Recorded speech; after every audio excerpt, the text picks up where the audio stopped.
Ce dimanche 4 janvier 2026, les élèves de la Star Academy ont suivi le débrief du 200e prime avec Marlène Schaff, comme c'est l'usage. La professeure d'expression scénique avait une question pour Léa. Comme tous les dimanches, les élèves de la Star Academy ne chôment pas. Après un prime grandiose lors duquel ils ont chanté avec une brochette d'anciens élèves, les 6 candidats restants de cette saison ont dû affronter le débrief de Marlène Schaff. Ambre, Anouk, Bastien, Léa, Victor et Sarah sont à la recherche du moindre conseil qui leur fera prendre une longueur d'avance considérable sur leurs opposants.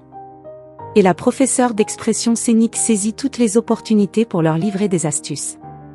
En se basant sur la prestation de Léa et Anisha, sur le titre « You Make Me Feel Like », A Natural Woman d'Aretha Franklin, elle a par exemple expliqué aux élèves comment mieux entamer leurs phrases en chanson. Mais ce n'était pas son seul commentaire par rapport à cette performance de Léa. Marlène Schaff a trouvé que Léa, qui avait déjà chanté avec Anisha lors d'un prime précédent, était plus à l'aise. Toute la fin, c'est full impro, a confié la Belge de 22 ans pendant le débrief.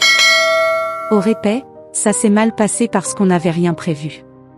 Et moi j'aime pas faire ça. Mais là je me suis dit, allez. Un courage qu'a remarqué la professeure, comme vous aviez déjà chanté ensemble, je sais pas t'étais en confiance, il y a eu un lâcher-prise et je t'ai vu prendre du plaisir.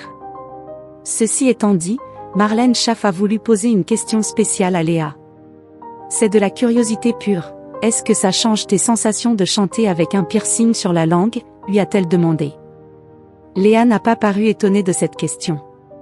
Il faut dire que son piercing est visible lors de ses prestations et qu'en tant que technicienne de la voix, Marlène Schaff s'interroge sur ce qui peut l'altérer, ou non.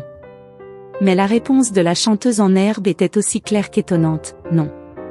C'est différent maintenant si je l'enlève. Je me suis habituée à parler d'une autre manière. Maintenant, si je l'enlève, je zozote un peu.